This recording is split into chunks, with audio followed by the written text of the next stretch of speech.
Hello বন্ধুরা, আমি অঙ্কিতা। আমার নতুন একটি ভিডিওতে তোমাদের সবাইকে ওয়েলকাম। কেমন আছো তোমরা সবাই? আশা করছি সবাই খুব খুব ভালো আছো, আর আমরাও বেশ ভালোই আছি। বড়দের প্রণাম ও ছোটদের অনেক অনেক ভালোবাসা দিয়ে আজকের ভিডিওটি শুরু করছি। আজকে 18ই মে শনিবার। ঘড়িতে এখন সময় হয়ে গিয়েছে সকাল 7:30, আর এখন থেকে আমি আমার ভিডিওটি শুরু করছি। আশা করছি ভিডিওটি তোমাদের খুব খুব ভালো লাগবে। তো চলো দেখতে থাকো। স্নান করে মাথা আসতে সিঁদুরটা পরে চলে এলাম ওই যে রান্নাঘরে। আর রান্নাঘরে এসে প্রথমে কিন্তু আমি ভাতটা চাপিয়ে দিলাম, আর অন্যদিকে আরিয়ানের খাবারটাও এখন বসিয়ে দিচ্ছি। আরিয়ানের পাপা বাজারে গিয়েছিল, আর বাজার থেকে মাছ এনেছে। এই যে আজকে তেলাপিয়া মাছ এনেছে, আর তেলাপিয়া মাছ কিন্তু বেশ অনেক দিন পরই খাবো। এই যে দেখো, মাছটা দেখতে কিন্তু বেশ ভালো লাগছিল আমার, আর প্রচুর কাটা, মানে ওই যে পাখনাগুলো থাকে ওগুলো প্রচণ্ড ধার, একদম কাটার মতো, সেটাই বলছিলাম। তো আরিয়ানের পাপা না হেঁসোটা নিয়ে মাছ কাটছিল, তো আমি ভাবলাম যে এই ছুরিটা দিয়ে ভেন্ডিগুলো কেটে নিই, কারণ ভেন্ডি ভাজা হবে, তো তার জন্য। আর এদিকে দেখো, ভেন্ডিটা আমি এখন ভেজে নিচ্ছি। ওই যে ভেন্ডি ভাজার ডাল আর মাছের ঝোল করব। মাছের ঝোলটা রান্না করতে করতে না বেশ অনেকটা দেরি হয়ে যাবে আমার, আর আরিয়ানের পাপার সকালবেলায় খেয়ে কিন্তু অফিসেও চলে যাবে। তো তার জন্য ওই যে মাছ 2 পিস রান্না করলাম, আর বাকিটা আমি ফ্রিজে রেখে দিলাম। আর এদিকে দেখো, আরিয়ান সোনা তো জামাটা ভিজিয়ে ফেলেছে, তারপর একটা জামা এনেছি পরানোর জন্য। তো ওই যে ও নাকি আমাকে দেবে না, একা একাই পরবে, তার জন্য ওই যে আমার হাত থেকে কেড়ে নিয়ে একা একা পরার চেষ্টা করছে। আর রাতে না রুটি করব আর ছোলা ঘুগনি করব, তার জন্য ওই যে ছোলাটা ভিজিয়ে রাখলাম এখন। আর এখানে দেখো, আমি বেশ কয়েক রকমের সবজি কেটে নিয়েছি। ওই যে আরিয়ানের পাস্তা সসটা না একদম শেষ হয়ে গিয়েছে, অনেক দিন আগেই শেষ হয়েছে। তো ওর তো বাইরের সস খায় না, তো তার জন্য বাড়িতেই বানাবো। অনেক দিন আগেই এনেছে, ক্যাপসিকাম, টমেটো, গাজর এনেছে, কিন্তু আমার কড়াই হয়ে উঠছে না। আর এদিকে আরিয়ান সোনার জন্য এখন একটা মাছ ভেজে নিচ্ছি। ওই যে ঝোলের মাছ আরিয়ান সোনা একদমই খেতে চায় না, তো তার জন্য ওর জন্য মাছ ভেজে নিচ্ছি, একদমই গরম গরম। তো ওকে তো এক্ষুনি খাওয়াবো। আর মাছ ভেজে এদিকে আরিয়ান সোনাকে কিন্তু আমি স্নান করিয়ে দিলাম, আর আমি এখন জামাটা ওকে পরিয়ে দিচ্ছি। আর এরপর আমি আরিয়ান সোনাকে ভাত খাইয়ে দেব। ও যেহেতু দুপুরবেলায় এখন প্রতিদিনই ভাত খাই। তুমি কাকে আপ করছো?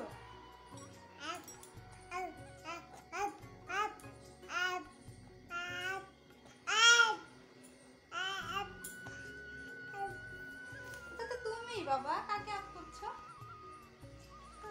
হ্যাঁ, এটা তো তুমি।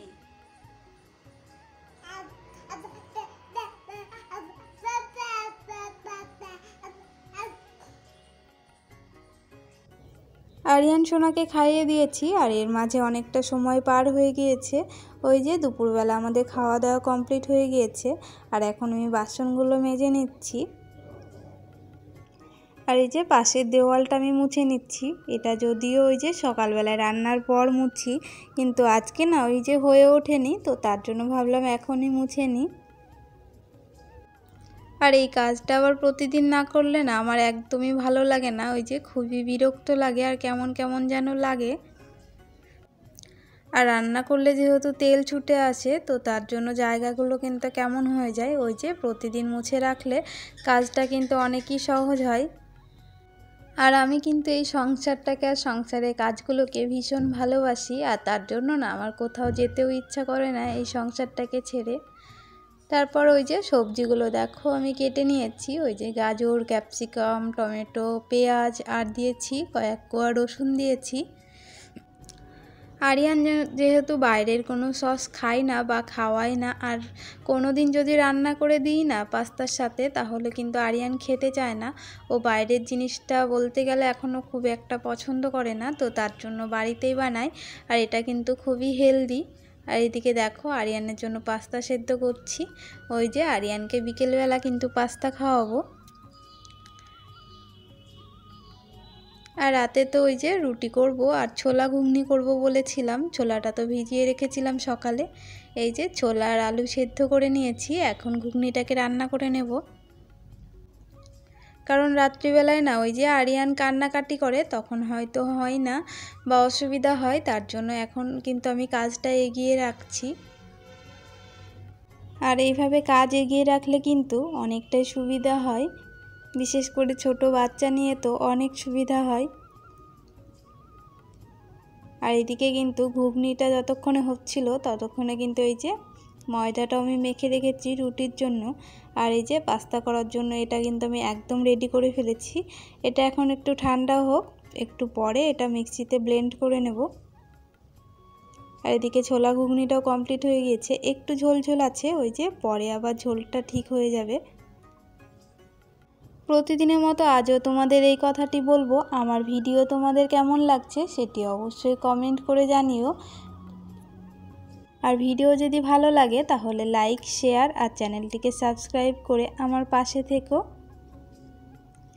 আর এই যে এটা তো ঠান্ডা হয়ে গিয়েছে, তো এটা এখন মিক্সিতে আমি ভালো করে ব্লেন্ড করে নেব।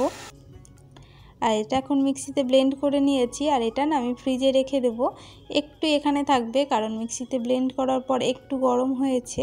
তো এটা পুরোপুরি যখন ঠান্ডা হয়ে যাবে ওই সন্ধ্যাবেলার দিকে এটা আমি ফ্রিজে রেখে দেবো। ডিপ ফ্রিজে কিন্তু এটা প্রায় 2 সপ্তাহ খুব ভালো থাকে, একটুও নষ্ট হয় না।